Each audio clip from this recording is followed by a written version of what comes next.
This is Bob Gitt again. I'm the restorer of Lost Horizon, and we thought you would be interested to see a comparison of the original main title, which you're seeing right now, with the reissue title from World War II, because there's some very interesting changes that were made.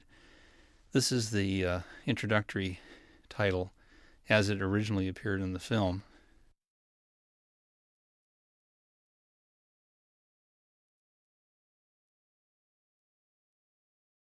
Night of March 10th, 1935, the war-torn Chinese city of Baskool. Well, for the World War II Lost Horizon of Shangri-La reissue, they not only changed the main title to tie in with President Roosevelt's reference to Shangri-La, which we talked about, but they also changed the introduction to reflect wartime propaganda needs.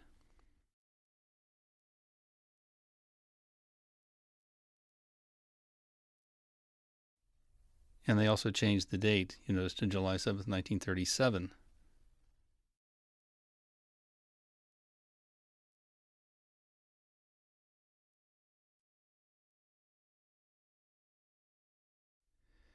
Okay, this is a demonstration of digital repair of a very bad tear that you're about to see in the British dupe negative. Do you notice that as it went by through Jane Wyatt's coat there?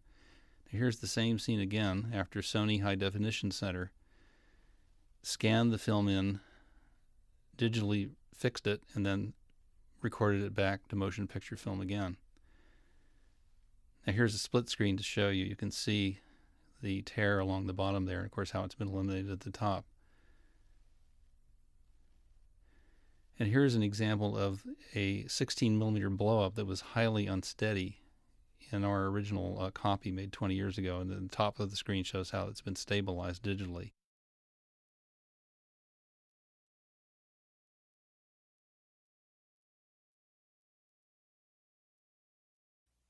The following shots are some stock shots that are the only surviving original camera negative material on Lost Horizon. And this does show the beauty of Joe Walker's cinematography.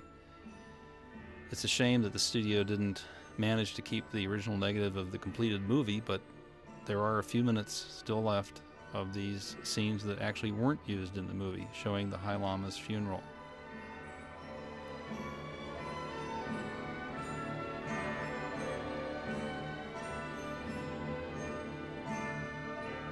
Now, because this is printed from the original negative, you'll notice that there's a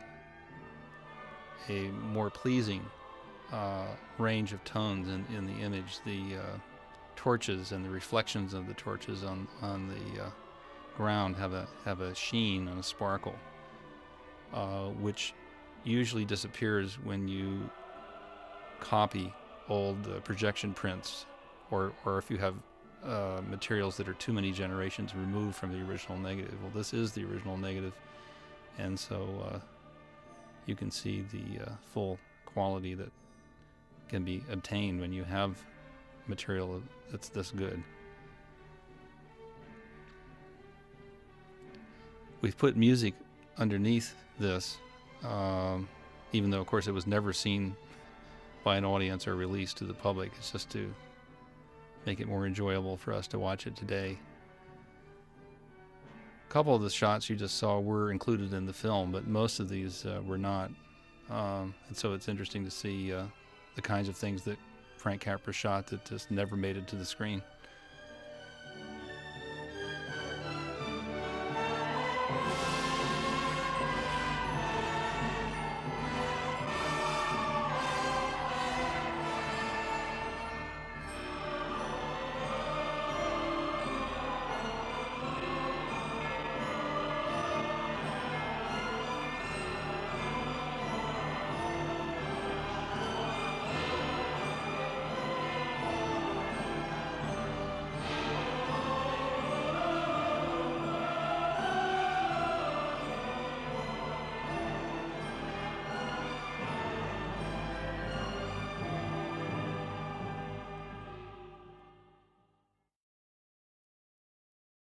We're about to see two sequences for Lost Horizon that were made by Frank Capra, but shown probably only at the Santa Barbara preview and then cut and never seen again.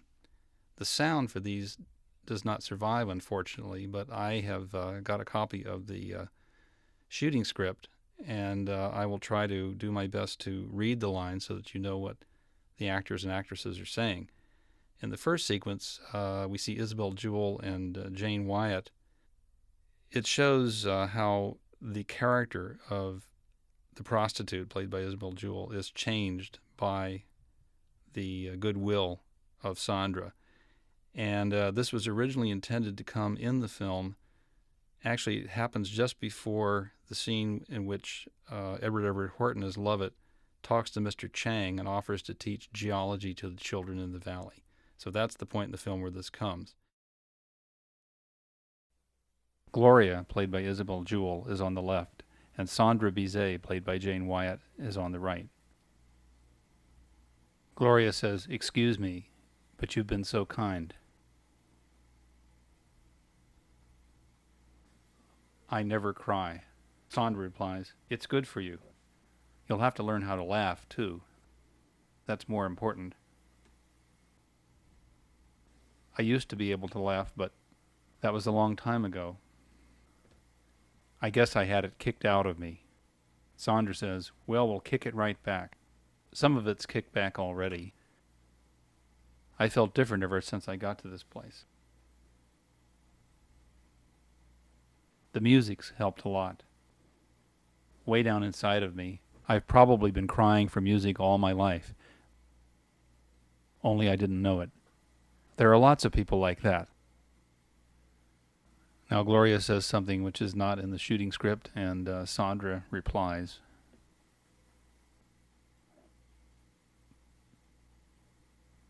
The next few lines also do not appear in the shooting script.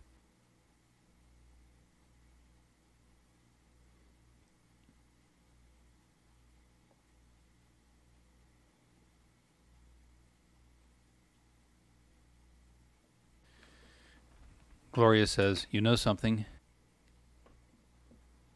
A year ago, a doctor told me I was going to die. I believed him because it didn't seem to make any difference.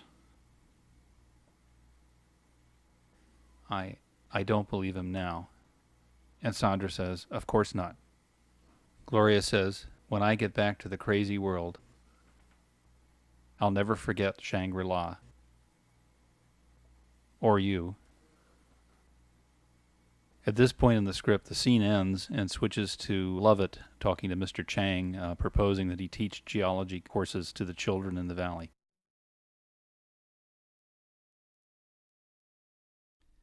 The second sequence, featuring Ronald Colman and Jane Wyatt, was originally intended to be placed in the film immediately after the scene in which Bob Conway's brother George has a sort of a tantrum and threatens to leave, and Bob and Mr. Chang are worried that he's going to, in effect, commit suicide if he has to leave alone. In the film as it now stands, it now dissolves to Bob talking to the High Lama and saying, asking what to do about his brother, and the High Lama tells him that he's no longer my problem, now he's your problem, because in effect I'm going to die and I'm turning the Shangri-La over to you. Well, it's between those two scenes is where this next scene with Jane Wyatt and Ronald Colman was originally placed. And you can see it is sort of superfluous. He just goes to her and isn't sure what to do and then says, "I know, I'll go see the High Lama." And so it does not add a lot to the film, and I'm sure that's why they cut it out. As this next scene begins, Conway starts across the room and suddenly hears Sandra's voice saying, "Bob." She says, "Now that's the sort of hug I like. Makes up for a whole day of waiting." "Why the gloomy face?" Conway says, "Sandra, if I decide to leave here, would you go with me?" "What are you saying, Bob? Of course you wouldn't. Stupid of me to ask. What's happened?" "The porters have arrived. George found out they won't take him, so he's going anyway. He wouldn't be safe just by himself." "Oh, but you mustn't." At this point, a servant appears in the doorway and speaks in Tibetan. "Father Peril wants to talk to you." "Oh, I can't talk with him now." Wait a minute, of course I will. I'll get Father Peril to let George have some porters. I'm sure he'll do it, if I promise to stay. Why not? No use in keeping the boy against his will.